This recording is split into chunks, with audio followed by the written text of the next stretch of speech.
नमस्कार, मैं श्वेता। बिहार न्यूज में आपका स्वागत है। खबरों की ओर बढ़ने से पहले एक नजर डालते हैं आज की सुर्खियों। सिटी नेचर चैलेंज 2026 में बिहार का शानदार प्रदर्शन, 1665 अवलोकन और 543 प्रजातियों की पहचान के साथ राजगीर बना सबसे आगे।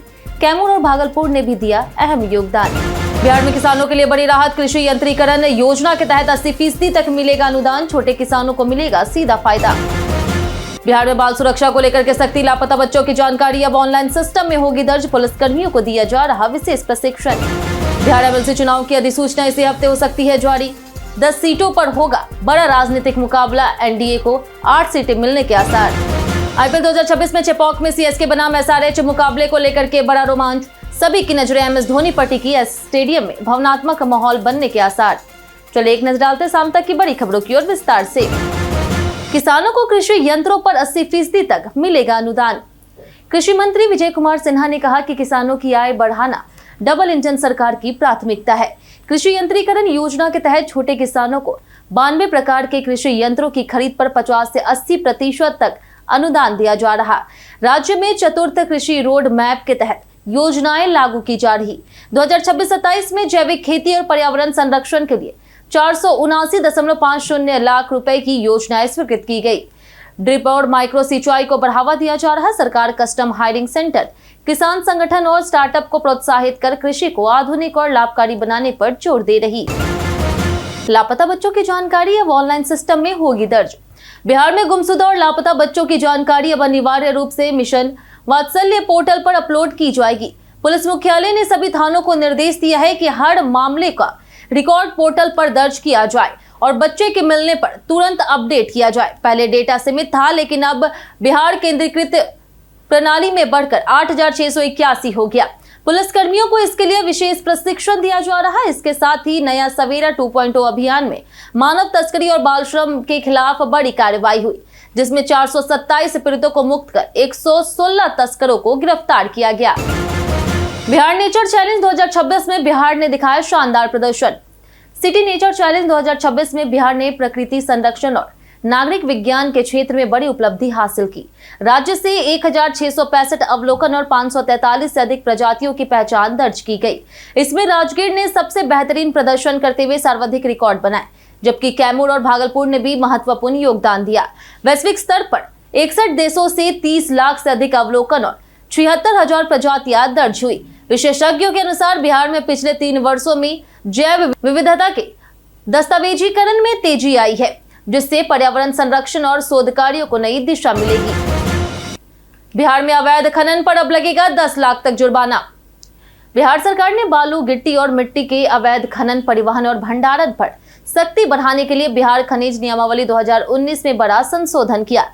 नई व्यवस्था के तहत अवैध खनन पर 1 लाख से 10 लाख रुपए तक का जुर्माना लगाया जाएगा। खनन क्षेत्रों में सीसीटीवी, इलेक्ट्रॉनिक धर्मकांटा और जीपीएस सिस्टम अनिवार्य कर दिया गया। नियमों के उल्लंघन पर ट्रैक्टर और भारी वाहनों पर अलग अलग जुर्माने का प्रावधान है। खनन पट्टा लेने पर भी प्रतिबंध लगाया गया है और एक बंदोबस्तीधारी को 200 हेक्टेयर से अधिक क्षेत्र नहीं मिलेगा।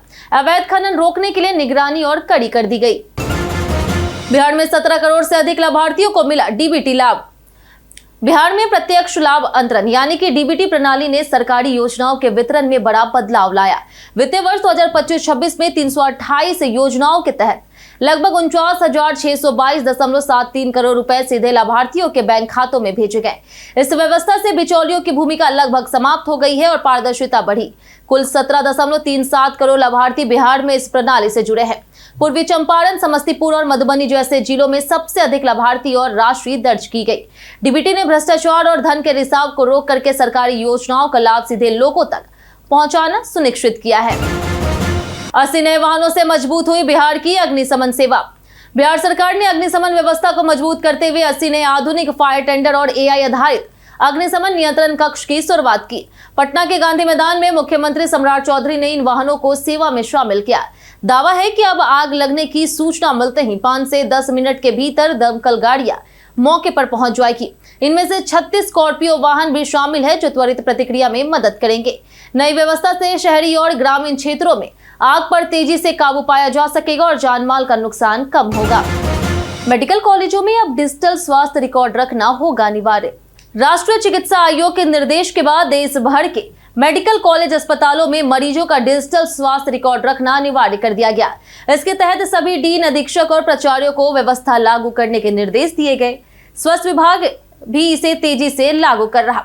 डिजिटल रिकॉर्ड से ओपीडी, आईपीडी और इमरजेंसी मरीजों पर पूरा मेडिकल इतिहास एक ही प्लेटफॉर्म पर उपलब्ध रहेगा, जिससे कागजी प्रक्रिया और समय की बचत होगी। मरीज को केवल अपनी आभा आईडी बतानी होगी और डॉक्टर एक क्लिक में उसका पूरा रिकॉर्ड देख सकेगा। इससे इलाज अधिक तेज, सरल और पारदर्शी होगा। लीची कारोबार पर संकट, 2000 करोड़ तक नुकसान का अनुमान। बिहार में इस साल लीची उत्पादन में करीब 70% की भारी गिरावट दर्ज की गई है, जिससे लगभग 3000 करोड़ के कारोबार में 2000 करोड़ तक के नुकसान की आशंका है। मुजफ्फरपुर, वैशाली और पश्चिमी चंपारण के किसान भारी संकट में है। मार्च में आंधी, बारिश और स्टिक बग नामक कीट के प्रकोप ने उत्पादन को गंभीर रूप से प्रभावित किया। कृषि विभाग की प्रभावित योजना न होने से नुकसान बढ़ गया। लीची अनुसंधान संस्थान के निदेशक डॉक्टर विकास दास के अनुसार इस बार कुल उत्पादन केवल 30% रह गया। किसान ने भारी आर्थिक नुकसान की बात कही। बिहार एमएलसी चुनाव की अधिसूचना इसी हफ्ते हो सकती है जारी। बिहार में 10 एमएलसी सीटों पर चुनाव की अधिसूचना इसी हफ्ते जारी होने वाली है। इनमें 9 सीटें विधानसभा कोटे से द्विवार्षिक चुनाव के बाद खाली है, जबकि एक सीट नीतीश कुमार के राज्यसभा जाने से रिक्त हुई। एनडीए के पास 202 विधायक होने के कारण उसे 8 सीटें मिलने की संभावना है, जबकि महागठबंधन को केवल 1 सीट मिल सकती है। आपको बता दें कि एक सीट के लिए 25 विधायकों के वोट की जरूरत है। चिराग पासवान और जीतनराम मांझी भी सीटों की मांग कर रहे। वहीं दीपक प्रकाश का एमएलसी बनना तय माना जा रहा है। इसके साथ ही निशांत कुमार को लेकर के भी चर्चाएं तेज है। राजगीर मलमास मेले में पहले दिन टूटा आस्था का रिकॉर्ड। राजगीर में पंच पहाड़ियों के बीच स्थित मलमास मेले के पहले ही दिन आस्था का अभूतपूर्व सैलाब देखने को मिला, जहां 1 लाख से अधिक श्रद्धालुओं ने ब्रह्मकुंड, सरस्वती कुंड और सप्तधारा सहित पवित्र कुंडों में स्नान किया। पुरुषोत्तम मास के पहले दिन ही रिकॉर्ड भीड़ उमड़ी और पिछले सभी रिकॉर्ड टूट गए। श्रद्धालु अहले सुबह से कतारों में लगकर मोक्ष और पाप मुक्ति की कामना से स्नान करते दिखे। प्रशासन ने सुरक्षा के लिए 950 दंडाधिकारी, 530 पुलिसकर्मी और 550 सीसीटीवी कैमरे की व्यवस्था की है। मेले में 27 मई को पहली शाही स्नान प्रस्तावित है, जहां भारी भीड़ की संभावना है। भीषण गर्मी को देखते हुए स्कूलों में पेयजल व्यवस्था होगी अनिवार्य। पटना जिला शिक्षा कार्यालय ने भीषण गर्मी को देखते हुए सरकारी स्कूलों के लिए विस्तृत गाइडलाइन जारी की है। सभी विद्यालयों में पेयजल, चालू चापाकल और बोरिंग की व्यवस्था सुनिश्चित करने तथा खराब उपकरणों की तुरंत मरम्मत के निर्देश दिए। बच्चों को क्या करे क्या ना करे विषय पर जागरूक करने के लिए विशेष कार्यक्रम चलाने को कहा गया। स्कूलों में मिट्टी के घड़े, नियमित पानी पीने की व्यवस्था, बिजली के पंखे और हल्के कपड़े का उपयोग अनिवार्य किया गया। बच्चों को ग्लूकोज, नींबू पानी देने और लू से बचाव के उपयोग जैसे सत्तू, नारियल पानी की जानकारी देने पर भी जोर दिया गया। जलाशयों के आसपास पीपीपी मोड में बनेगा इको टूरिज्म हब। मुख्यमंत्री सम्राट चौधरी ने मुख्यमंत्री आवास के संकल्प कक्ष में इको टूरिज्म के विकास को लेकर के उच्च स्तरीय बैठक की। उन्होंने निर्देश दिया कि राज्य के जलाशयों और तालाबों के आसपास पीपीपी मोड में इको टूरिज्म विकसित किया जाए और पर्यटकीय सुविधाएं बढ़ाई जाए। बैठक में संबंधित विभागों के अधिकारियों ने योजनाओं की जानकारी दी। मुख्यमंत्री ने जल्द पर्यटन पैकेज तैयार करने, स्थानीय लोगों से सुझाव लेने और रोजगार सृजन पर जोर दिया। साथ ही वेटलैंड क्षेत्रों में पौधारोपण कर हरित आवरण बढ़ाने और जल संरक्षण सुनिश्चित करने के निर्देश दिए। सरकार का उद्देश्य बिहार को पर्यटन हब के रूप में विकसित करना है। कोसी क्षेत्र में बाढ़ से पहले भारत नेपाल की हाई लेवल तैयारी। कोसी क्षेत्र में मानसून और 1 जून से शुरू होने वाली बाढ़ अवधि को देखते हुए भारत नेपाल की संयुक्त तकनीकी टीम ने तटबंधों, बराज और संवेदनशील इलाकों का व्यापक निरीक्षण किया। जीएफसीसी और जल संसाधन विभाग के अधिकारियों ने बाढ़ सुरक्षा कार्यों, स्वर निर्माण और पड़कोपाइन सिस्टम की गुणवत्ता की जांच की। करीब 40 करोड़ रुपए की लागत से 29 नेपाल और 21 भारतीय संवेदनशील स्थलों पर सुरक्षा कार्य किए जा रहे। कोसी बराज के 56 गेटों और पायलट चैनल का भी परीक्षण हुआ।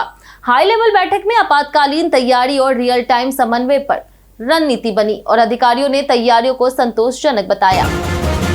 पटना में ऑपरेशन लंगड़ा के तहत पुलिस ने एक बड़ी कार्रवाई करते हुए लूट और गोलीकांड में शामिल 2 अपराधियों को मुठभेड़ के बाद पकड़ लिया। अगमकुआं थाना क्षेत्र के ट्रांसपोर्ट नगर में हुई इस मुठभेड़ में अपराधियों ने पुलिस पर गोली चलाई जो जिप्सी पर लगी। जवाबी कार्रवाई में पुलिस ने संदीप उर्फ बादल के पैर में गोली मारकर उसे घायल कर दिया, जबकि उसके साथ ही प्रिंस कुमार को गिरफ्तार किया गया। ये दोनों 13 मई को शिक्षक शंभू कुमार पर लूट के दौरान गोली चलाने में शामिल थे। दोनों का आपराधिक इतिहास भी रहा है और वे पहले भी जेल जा चुके हैं। सीएसके का आखिरी घरेलू मैच, धोनी की मौजूदगी पर सस्पेंस। आईपीएल 2026 में चेन्नई सुपर किंग्स और सनराइजर्स हैदराबाद के बीच चेपॉक में मुकाबले को लेकर के उत्साह है। सभी की नजरें महेंद्र सिंह धोनी पर है, जो चोट के बाद लंबे समय से बाहर चल रही। चर्चा है कि उनका चेपॉक में संभावित आखिरी टी20 मैच हो सकता है। नेट्स अभ्यास और फिटनेस अपडेट ने फैंस की उम्मीदें बढ़ा दी है। अब सभी की निगाहें इस बात पर है कि वह आज खेलेंगे या नहीं। अगर वह मैदान पर उतरते हैं तो यह उनके आईपीएल करियर का ऐतिहासिक और भावनात्मक क्षण चेपॉक के दर्शकों के लिए होगा। बीते दिन हमारे द्वारा पूछे गए सवाल का जवाब आप लोगों में से बहुत लोगों ने हमारे कमेंट बॉक्स सेक्शन में लिख कर दिया है।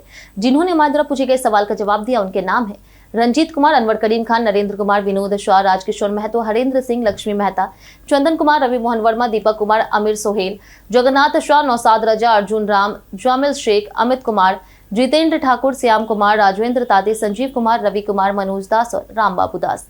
इसी के साथ बढ़ते आज के सवाल की। आज का सवाल है, आपको क्या लगता है, क्या धोनी आज चेपॉक में आईपीएल से संन्यास ले लेंगे? आप अपना जवाब हमें हमारे कमेंट सेक्शन में लिखकर जरूर बताएं। आज के लिए इतना ही। बिहार की तमाम खबरों के साथ बने रहने के लिए देखते रहे बिहारी न्यूज, और साथ ही अगर यूट्यूब चैनल पर देखें चैनल को सब्सक्राइब कर दें, और अगर आप फेसबुक पेज पर देख रहे हैं तो लाइक और फॉलो जरूर करें।